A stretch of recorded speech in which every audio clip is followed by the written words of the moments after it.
네, 오늘은 마가복음 46번째 시간입니다. 신뢰하고 평안하라라는 말씀의 제목으로 본문은 마가복음 9장 30절에 32절까지의 말씀으로 함께 은혜를 나누고자 합니다.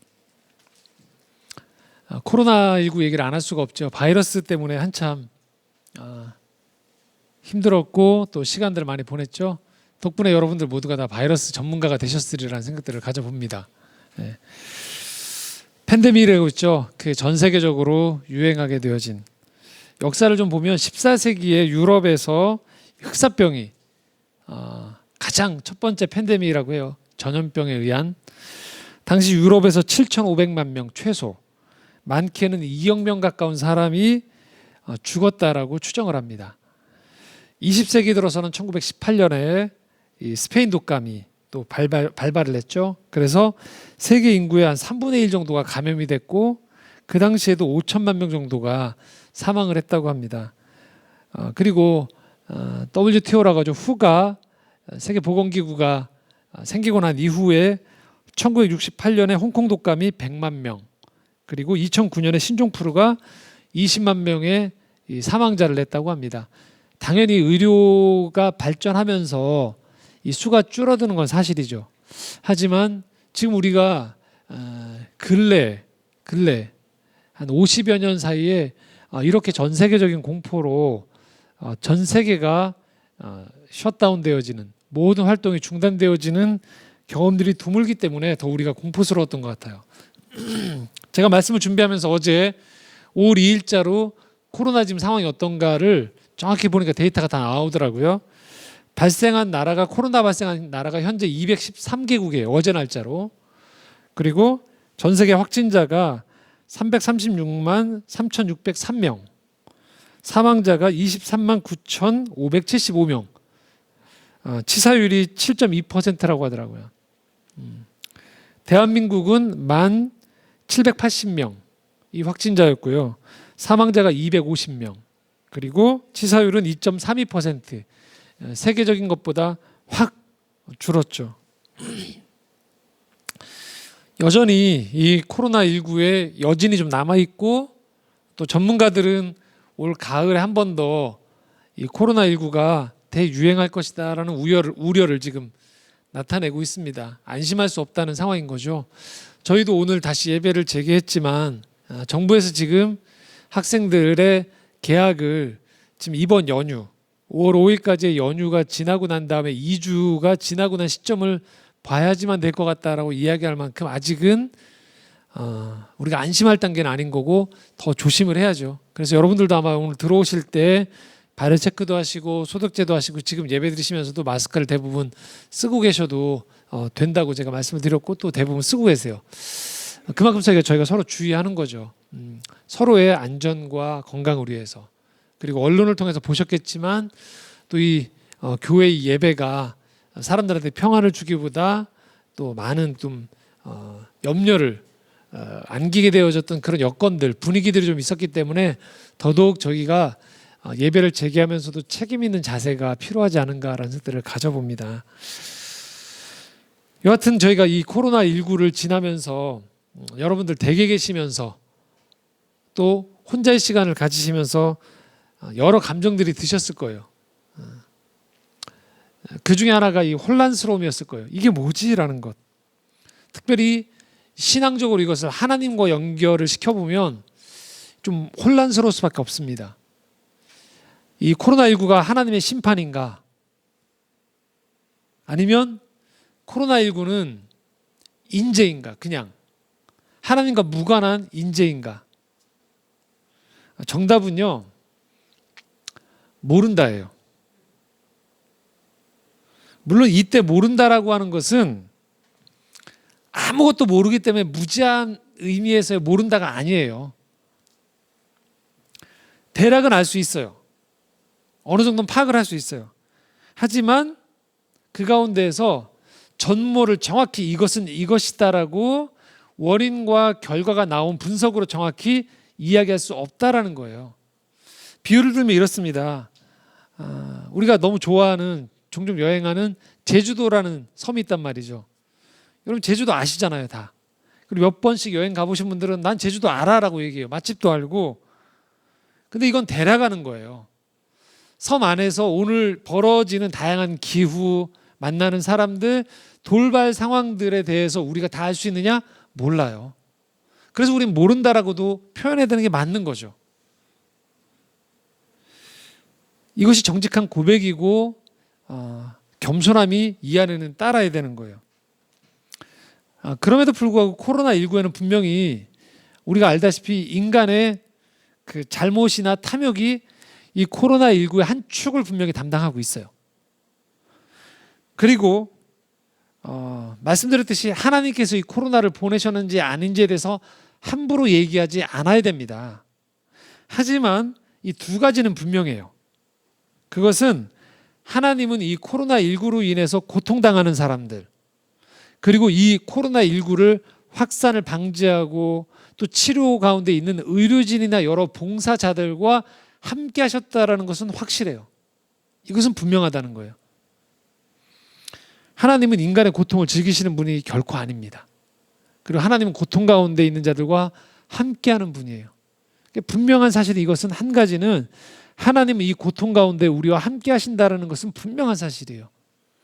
그리고 두 번째는요. 원인이 어떻든지 간에 벌어진 이 일들 속에서 하나님은 우리가 그간 해왔던 일들을 반성하기를 원하세요. 우리가 너무 달려가기만 하는 것은 아니었는지, 우리가 너무 교만했던 것은 아닌지, 우리가 너무 오만했던 것은 아닌지에 대해서 우리가 되돌아보고 개인적으로나 또 인류 전체가 우리가 살아왔던 삶의 태도나 가치관에 대해서 돌아보기 원하세요. 그래서 이 코로나19 이후에 우리의 삶이 이전과는 다르게 살기를 원하신다는 거예요. 이것은 확실한 거예요. 자, 그리고 한 걸음 더 나아가서 우리가 그리스도인으로서 이 코로나19를 지나면서 가장 확실한 사실 한 가지가 있어요. 그것은 우리가 살아간 이 코로나19 이 여정, 이 고통의 시간조차도 하나님의 창조 섭리 안에 분명히 있다라는 사실이에요. 이 세상은 분명히 하나님의 창조에 의해서 지어진 곳입니다. 그런데 어느 시점에 분명히 죄가 들어왔고요. 그 죄로 인한 깨어짐으로 우리는 지금 이 고통들을 여러 가지로 느끼며 살아가게 됩니다. 피조 세계는 아프고 신음하게 되고요. 사람들과의 관계도 여러분 경험하시죠. 많은 고통이 있어요. 사람 믿어주면 좋고 신뢰하면 좋고 서로 사랑하면 좋은데 그렇지 않은 관계들이 참 많다는 거예요.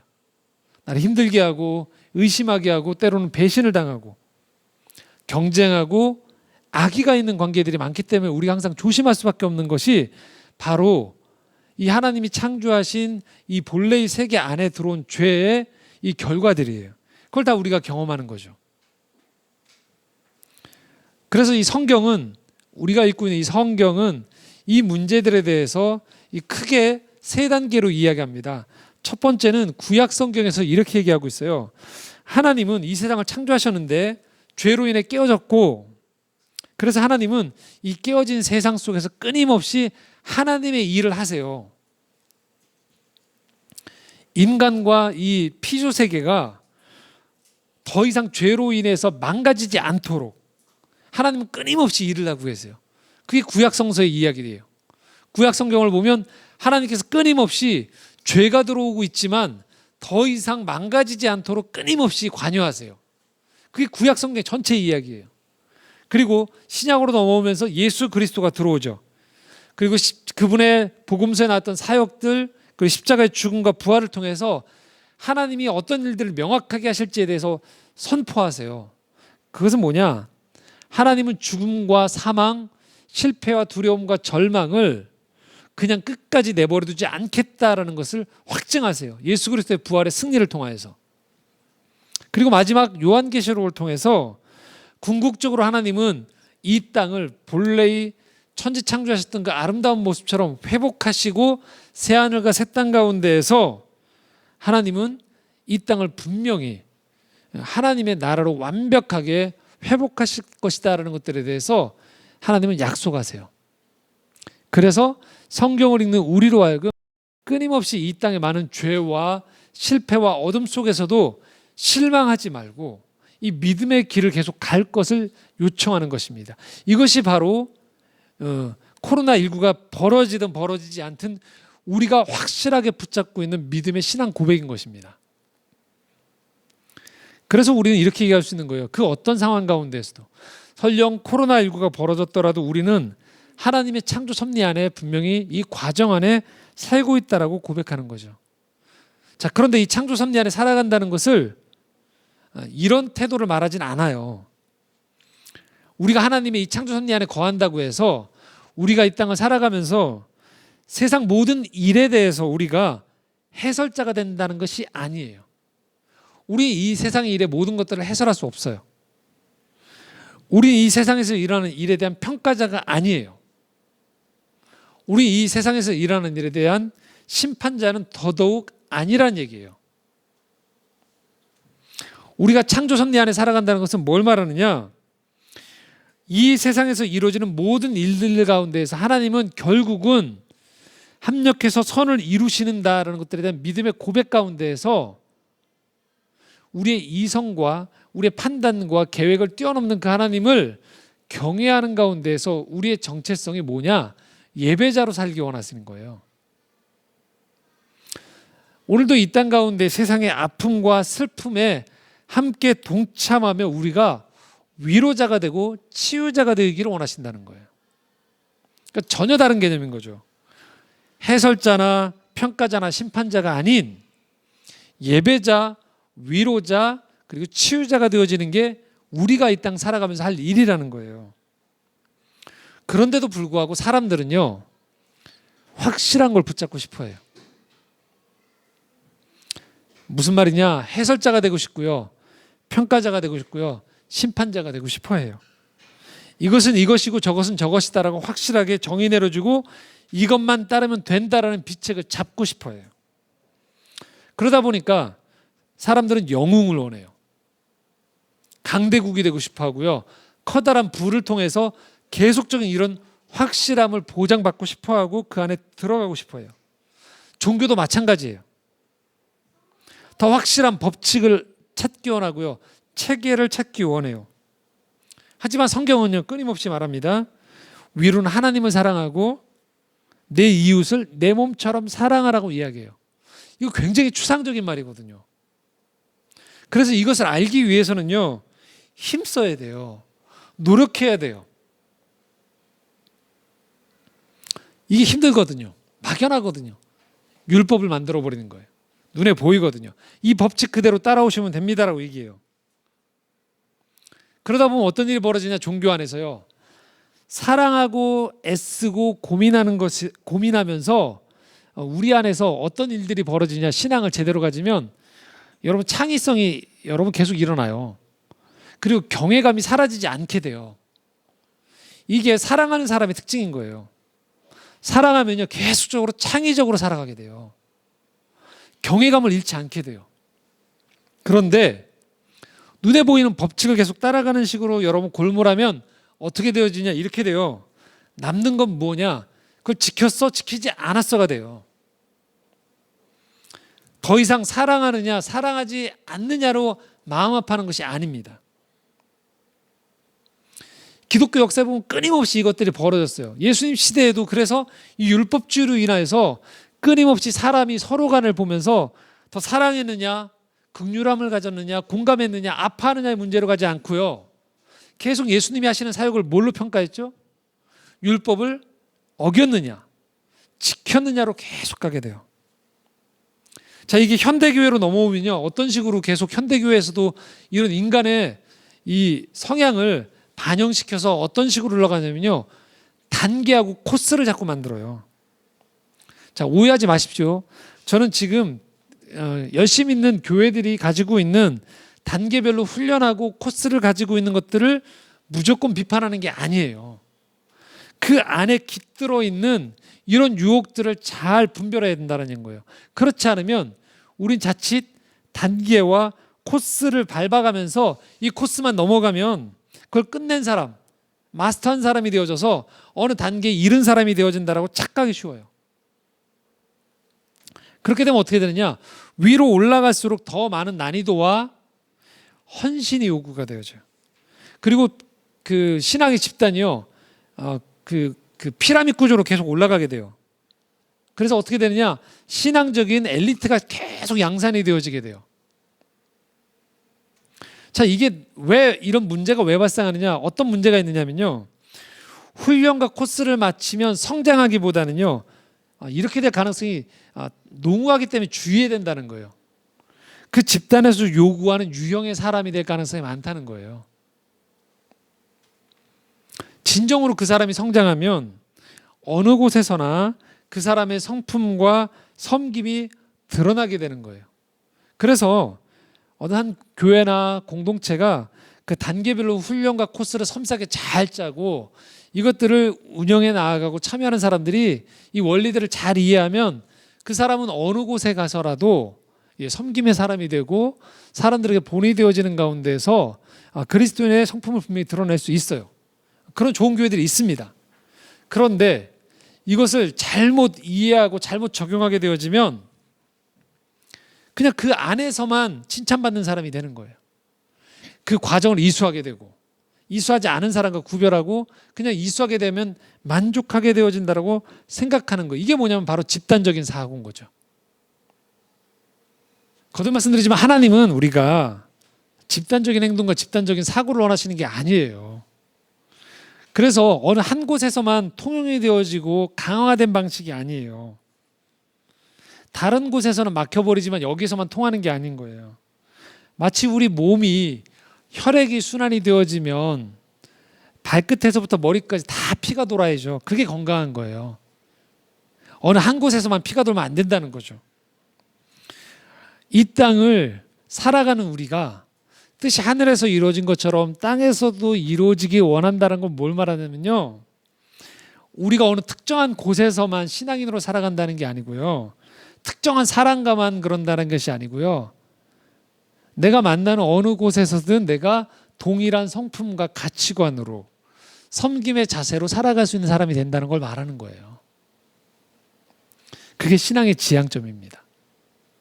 자, 그러면요, 신앙 안에 마땅히 따라가는 게 뭐냐? 두 가지가 붙게 돼요. 하나는요, 신비가 있어야 되고 하나는 경외감이 있게 되는 거예요. 이 신비와 경외의 특징이 뭐냐면요, 모른다는 거예요. 아까 말씀드렸듯이 전혀 모릅니다가 아니에요. 관계 안에 깊이 들어가는 가운데 점점점 알아갈 게 많다라는 거예요. 배워갈 게 많다라는 거고 헤아리려는 노력이 필요하다라는 것들을 의미하는 거예요. 이 신앙의 신비로움을 단지 몇 단계 과정을 이수하면 알 수 있다라고 이야기하는 것 자체가 불가능하다라는 거예요. 우리가 성경을 읽으면서 여러분들이 묵상하시면 답답해지는 지점이 있어요. 그것은 한 번에 명쾌하게 이거는 이거다, 저거는 저거다라고 얘기하지 않는다라는 거예요.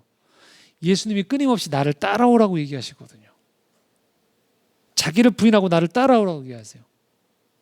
이게 막연해 보이거든요. 하지만 내가 예수 그리스도의 그 마음을 헤아리면서 그분과의 관계 안에서 이 사랑의 관계 안으로 들어가기 시작하면 그 따라오라는 의미가 무엇인지를 점점 깨달으면서 자발적으로 내가 고민하기 시작하게 돼요.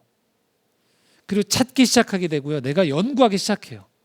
꼭 신학생이어서 연구한다는 의미가 아니고요. 내 신앙에서 어떻게 하면 이 관계를 더 생기 있게 만들어 나가면서 나를 더 성장시키고 성숙하게 하면서 내 삶을 정말로 아름다운 풍성함에 거하게 할까를 내가 고민하게 돼요. 그래서 뭔가를 절제하기 시작하고 끊기 시작하고 더 힘을 쏟게 되는 것들이 내 안에서 벌어지기 시작한다라는 거예요. 근데도 이 따라오라는 요청은 막연해 보이거든요. 분명히 내 마음을 쏟기 싫거든요. 마음이 아니고 그냥 지침만 있으면 좋겠다라는 거죠.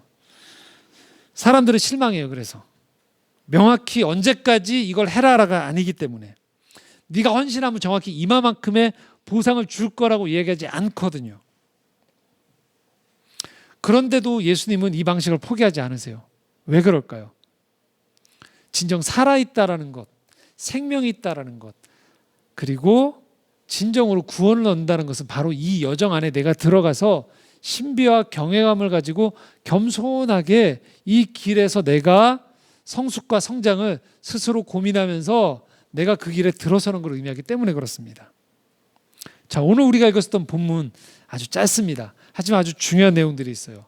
바로 이 얘기를 건네고 있는 겁니다. 30절 함께 읽겠습니다. 시작. 그곳을 떠나 갈릴리 가운데로 지날새 예수께서 아무에게도 알리고자 아니하시니.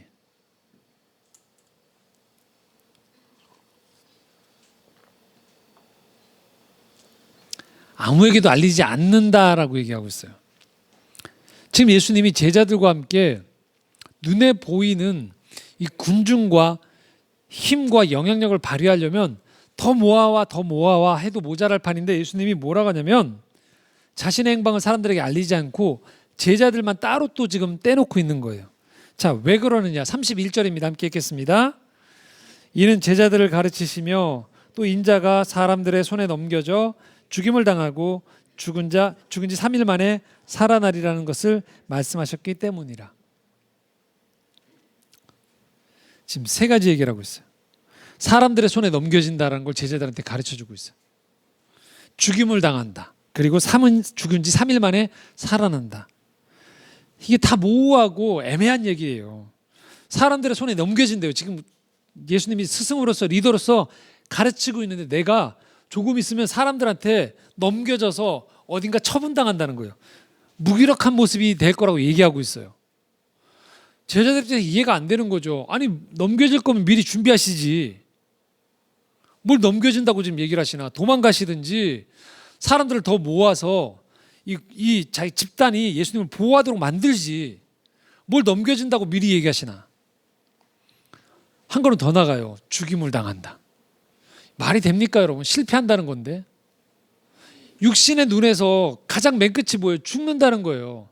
그걸 아는 사람이 지금 태연하게 그걸 얘기하고 있어요. 그렇게 해놓고 죽은 지 3일 만에 살아난다. 인간의 이성으로는 이해 불가한 얘기를 하고 있는 거예요. 그래서 제자들이 32절 말씀 이렇게 얘기합니다. 함께 읽겠습니다. 그러나 제자들은 이 말씀을 깨닫지 못하고 묻기도 두려워하더라.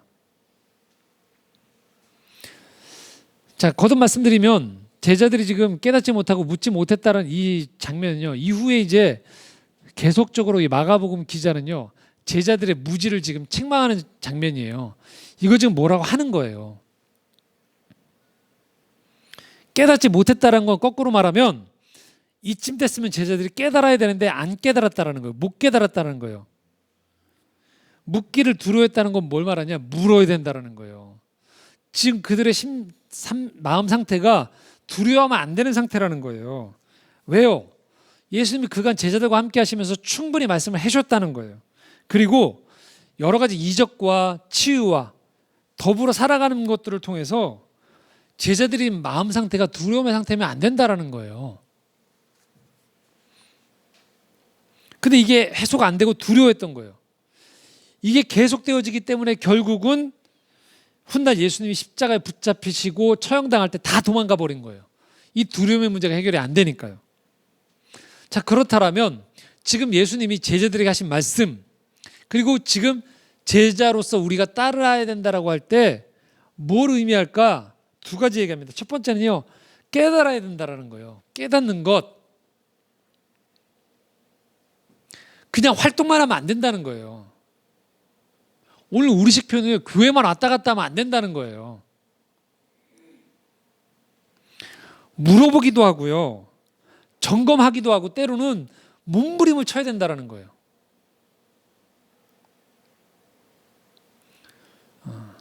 기도를 모르겠어요.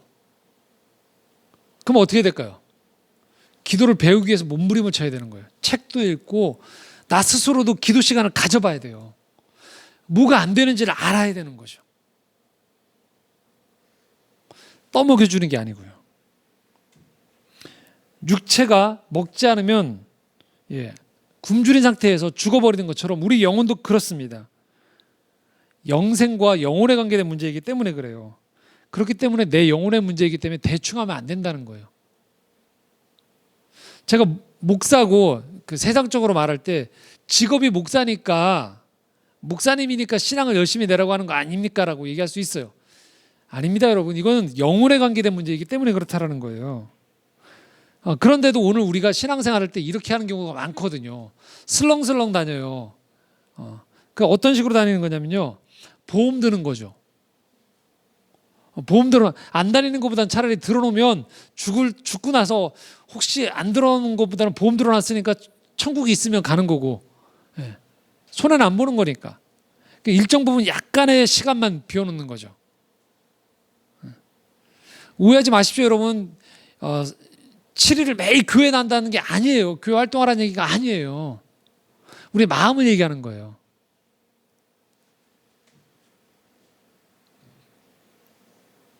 한 번 사는 생인데 생명호흡을 받고 허락받고 살아가는 이 생의 의미를 우리가 찾을 필요가 있지 않겠는가라는 거예요.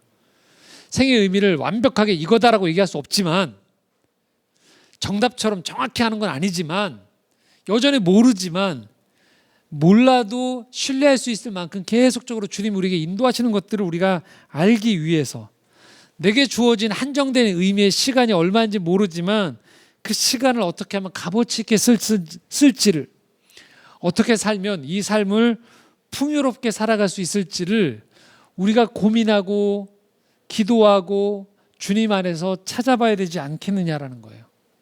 근데 이거를 그냥 다 중지시키는 거예요. 어떻게? 큰 교회 다니면 되잖아. 그 유명한 데 가면 되잖아. 몇 개 단계 코스 입수하면 되잖아. 아니라는 거예요. 오늘 우리에게 주어져 있는 말씀과 기도, 예배, 또 성도 간의 교제, 세상 가운데 여러분 각자에게 주신 소명 속에서 끊임없이 고민하고 찾아가는 과정들이 필요하다라는 거예요. 기도가 정말로 주문이 아니고 하나님과의 교제인지를 내가 정말 어려울 때 내가 한번 무릎을 꿇고 기도를 드려보는 거예요. 그리고 기도에 대해서 배우기도 하고 책도 읽는 거죠. 그게 병행이 돼야 되는 거예요. 활동의 누적이 아니고 다 알지는 못하지만 그 신비와 경외에 내가 점점 익숙한 사람이 돼가는 걸 말해요.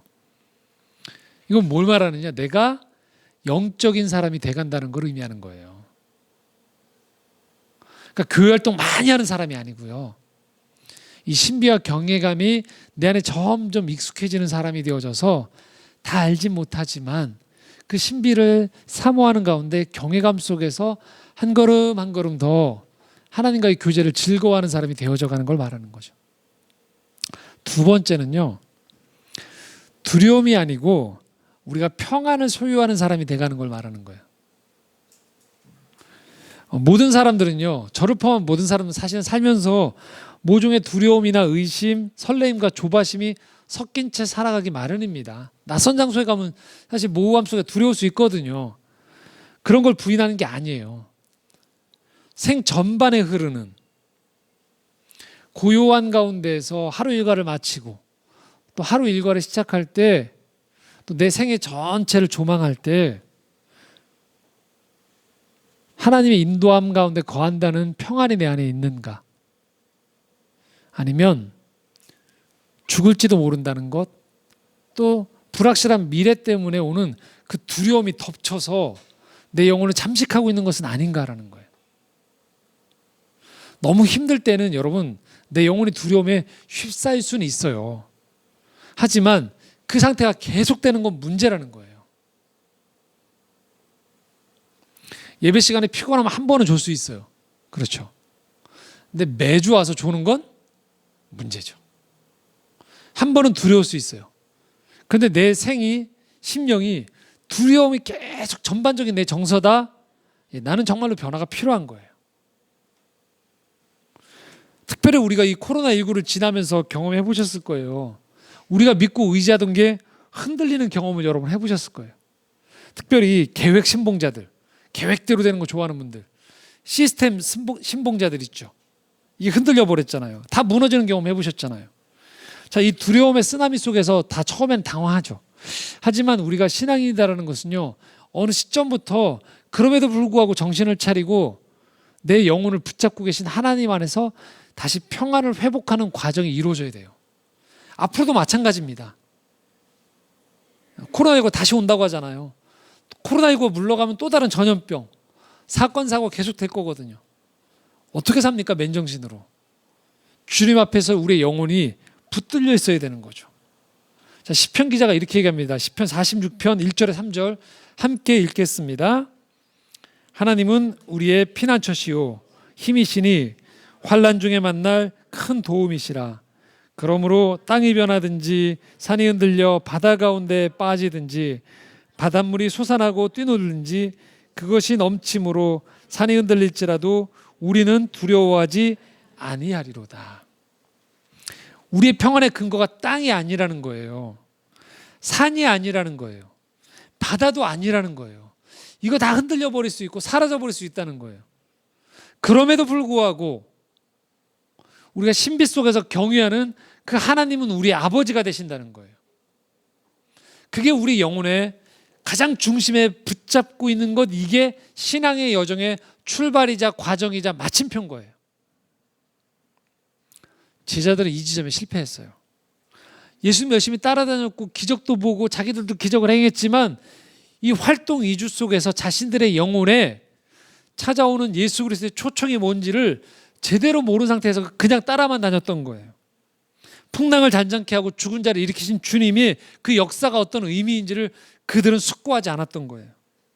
주님이 돌아가신다, 죽으신다 하셔도 다시 살아날 수 있다는 것이 내가 뭔지는 잘 모르지만 주님이 말씀하셨기에 내가 그 안에서 그분의 일하심과 성품과 그 능력 안에서 내가 신뢰하면서 잘은 모르지만 내가 맡겨버리는 가운데서 오는 평안함이 우리 안에 있어야 된다는 거죠. 근데 제자들은 그렇지 못했어요. 그리고 이 문제는 우리에게도 해당되는 거예요. 코로나19로 불안했던 우리 모두에게도 주님은 오늘 이렇게 말씀하시는 거예요. 나를 믿느냐? 네가 네 인생 가운데 했던 그 일들을 믿느냐? 그러면 평안해라. 저도 한 2달 만에 예배를 드리면서 오늘 아침에 새벽에 일어나서 준비를 할 때 그 생각이 들었어요. 이게 저도 늘 예배를 드렸던 예배를 인도하는 목회자고 예배를 드리고 많이 드리는 목회자인데도 2달 만에 다시 현장으로 돌아오려고 그러니까 이 감이 안 사는 거예요. 오늘 누가 오실래나? 그런데 이 주님이 제게 창조의 정원 저희가 시작할 그 즈음을 다시 환기시키더라고요. 몇 년 전을. 리마인드 시키셨는데요. 제가 첫 예배를 드릴 때 정말로 누가 올지를 아무도 몰랐어요. 몇 분이 오실지 아무도 몰랐어요. 저도 몰랐어요. 몇 달 전부터 해야 된다는 생각들을 하고 있었는데 굉장히 숙제처럼 미뤄두고 있었어요. 왜냐하면 제가 창조의 정원이라는 교회를 시작하려고 할 때 저와 함께 하겠습니다라는 사람이 아무도 없었거든요. 지난번에 말씀드렸지만 오병환 전사님 내외가 저희 첫 예배 때 들었지만 전사님 내외분을 제가 안게 예배 시작하겠다고 했던 그 주일 전에 수요일 날 한 3, 4일 전인가 처음 만났어요. 누가 소개시켜줘서. 아무도 없었어요. 모호한 가운데서 그냥 첫 발을 내딛었던 거죠. 그래서 오늘 아침에 주님이 그 얘기 하시더라고요. 저한테 제 마음속에. 그때 아무도 없었잖아. 근데 하나하나 참 좋은 분들이 이곳에 오면서 함께 교제 나누고 또 함께 예배드리기 원하고 서로 보지 못할 때 서로 간에 격려하시고 응원해 주시는 사람들이 그래도 이렇게 생겼잖아라고 주님이 말씀하시더라고요. 그래서 저한테 이렇게 말씀하시더라고요. 그냥 가. 네. 굉장히 평안한 가운데서 오늘 아침 예배를 준비하면서 찾아오게 됐었습니다. 우리 인생이 그렇다는 거죠. 몰라요, 우리가. 근데 되돌아보십시오, 한번. 여러분. 여러분의 인생을 되돌아보라는 거예요. 그러면 우연 같지만 주님이 여러분과 함께 하셨던 그 손길들이 있어요. 야, 저때 주님이 도와주지 않았으면 큰일 날 뻔했구나. 정말로 모든 것들이 공중분해할 뻔했구나. 저희 아내도 모르는 제가 죽을 뻔한 경험이 있었거든요. 전에 있었던 교회 사역할 때 경기도에 갔다가 원로 목사님 그리고 새로운 담임 목사님 저 세 사람이 차를 타고 올 때였어요. 한 100km 정도로 국도를 쭉 가고 있었는데요. 80였나 100였나 가고 있었는데요. 속력이 붙었는데 저 앞에서 좌회전하는 엄청나게 긴 대형 그 컨테이너 박스를 실은 트럭이 저희를 못 본 상태에서 우회전을 시도했어요. 그래서 저희가 가야 되는 길에 한가운데를 그 트럭이 막아버렸어요. 그래서 원로 목사님과 새로운 담임 목사님과 제 세 사람이 너무 놀란 가운데에서 브레이크를 밟아야 되나 어떻게 해야 되나. 근데 브레이크를 밟아봤자 그 속도로 그대로 가면 박는 거였어요. 방법은 뭘까요? 할 수 없이 중앙선 너머에 차를 이렇게 넘어서 이렇게 가는 수밖에 없었어요. 그런데 중요한 건 트레일러가 막고 있어서 저쪽에 남아있는 한 차선에 차가 오는지 안 오는지를 몰랐어요. 방법이 뭘까요? 하나밖에 없었어요. 그냥 가는 수밖에 없었어요. 안 그러면 그대로 박아버리니까 도로 전체를 다 딱 하나 도로 하나만 남겨놓는데 저쪽 차선이었어요. 근데 저희가 살려면 그냥 가야 됐어요. 정말 속력을 붙인 상태에 제가 틀었는데 정말 이 정도 간격으로 넘어가 버렸는데 맞은편을 보니까 차가 없었어요. 그리고 저희가 그 속도로 해서 속도를 멈췄지만 차가 한참을 더 간 상태에서 멈춰서고 그 차를 바라봤어요. 트럭 운전사도 놀랬고 저희도 놀랐어요. 그리고 50m에서 트럭 운전사를 제가 계속 째려봤어요. 근데 당연히 트럭 운전사도 분명히 저희가 뭐가 하고 있을 거는 알고 있지만 째려보거나 욕하거나 하겠지만 너무 50m 이상 떨어진 거였기 때문에 그냥 한동안 침묵에 있다가 다시 차를 운전해서 가기 시작했어요. 저희 차 안에서 20-30분 이상 침묵이 흘렀어요.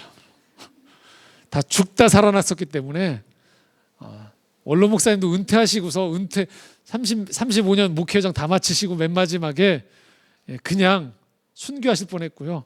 새로운 담임 목사님 사역 시작하기도 전에 그냥 가실 뻔했고 그때 저희 둘째가 아직 태어나기 전이었어요. 2주 전이었어요.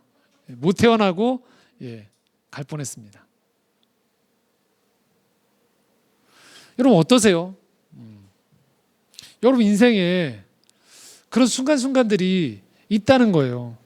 저도 돌아보면 아주 많지는 않지만 정말로 큰일 날 뻔했던 경험들이 있어요. 사역을 중단할 뻔한 경험도 있었고요. 제가 정말로 죽을 뻔한 경험도 있었다는 거예요. 그런데 여기까지 인도하시는 거죠. 물론 사고가 나고 또는 생명을 잃는다고 해서 버림받으냐 그렇지 않다고 생각해요. 아까 말씀드렸듯이 모르는 거예요. 하지만 그 모든 것 안에 하나님의 창조 섭리 안에 우리는 분명히 구원에 이르게 돼요. 하지만 오늘 예배를 드린 여러분 한 분 한 분에게 드릴 수 있는 말씀은 여러분의 인생을 돌아보시라는 거예요. 그러면 그 안에 하나님의 인도하심이 남아있다는 거죠. 우린 버림받은 사람들이 아니에요. 그렇기 때문에 우리는 이 가운데에서 평안을 노래할 수 있어야 된다는 거죠. 신뢰하는 것, 평안한 것 절대 포기하면 안 된다는 거예요. 신앙인으로서요. 주님이 지금 우리를 그 자리로 불러주시는 겁니다. 어떤 형편과 환경 속에서도 우리가 하나님을 신뢰하는 가운데에서 평안히 일상을 갖고 가는 것, 그것이 우리의 특권이자 믿는 사람들이 거둘 수 있는 열매라는 것들 잊지 마시고 이 코로나19의 여정 가운데에서 여러분 그렇게 주님 앞에 나아갈 수 있는 우리 모두가 되기를 소망합니다. 말씀 마치면서요. 영상 하나를 좀 보려고 하는데요. 어제 저희 영화관에 그 단체 카톡방에 저희 영화제 집행위원장님이 이렇게 올려주셨어요. 지금 이탈리아의 밀라노 근교에 있는 베르가모라는 이 세계 유산 거리에 하루에 800명이 죽는다고 해요. 그래서 의료 종사자들을 지원해주기 위해서 이태리는 작곡가 한 분이 부활이라는 곡을 만들어서 저작권을 병원에 기부했대요. 그래서 제가 나중에 밴드에 이걸 올려드릴 텐데요. 유튜브에서 여러분들이 재생할 때마다 광고나 저작권의 모든 수입이 이 베르가모 병원에 다 이 붕괴를 돕기 위한 기부금으로 쓰여진다고 합니다. 그래서 여러분 한 분 한 분이 그냥 클릭하시면 그 할 때마다 이탈리아의 의료에 여러분들이 동참하시는 거예요. 어려운 일이 아니죠. 보통 유튜브 보여드릴 때 그래서 제가 다운로드 받아서 저장한 파일로 보내야 되는데 일부러 저희도 참여하려고 했고요. 이탈리아어인데 일부러 자막을 영어로 했어요. 그래서 이탈리아어라 잘 모르는데 그냥 이 얘기예요. 뭐냐면 부활할 것이다. 우린 다시 살아난다. 영어로 리본. 우리는 다시 살아날 거다. 이탈리아어로 계속 영어에 나오는 건데요. 우리는 여기에 이 영어 그 이탈리아어로 계속 팻말이 쓰여져 있어요. 이게 뭐냐면 우리 부활할 것이다라는 거예요. 부활. 이 희망을 잃으면 안 된다라는 것들이 계속 나오는 가운데 노래가 펼쳐집니다. 한번 우리가 코로나19를 또 극복하면서 함께 또 오늘도 함께 연대하는 마음으로 이 영상 함께 보시고 제가 기도하고 함께 봉헌 찬양 드리겠습니다.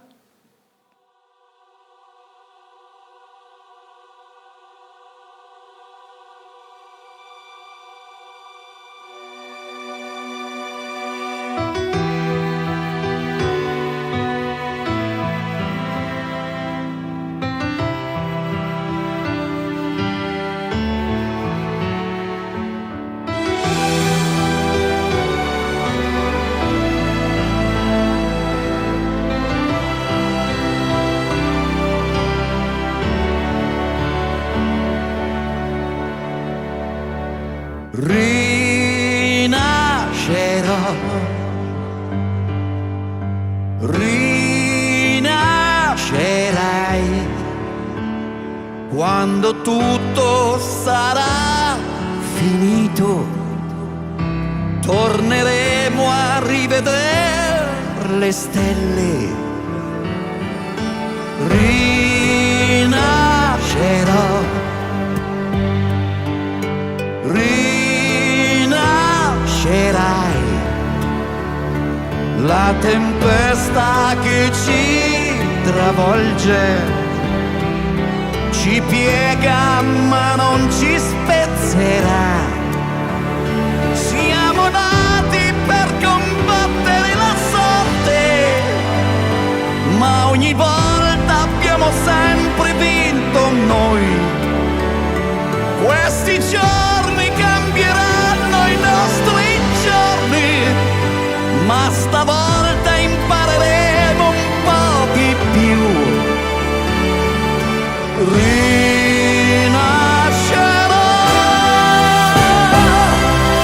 rinascerai.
그렇습니다. 코로나19로 여러분들 많이 힘드셨을 텐데 그래도 오늘 이 노래에서 나왔듯이 우리 다시 태어날 수 있고 또 하나님 우리 함께 하시기에 이 어려움을 잘 극복할 수 있으리라 믿습니다.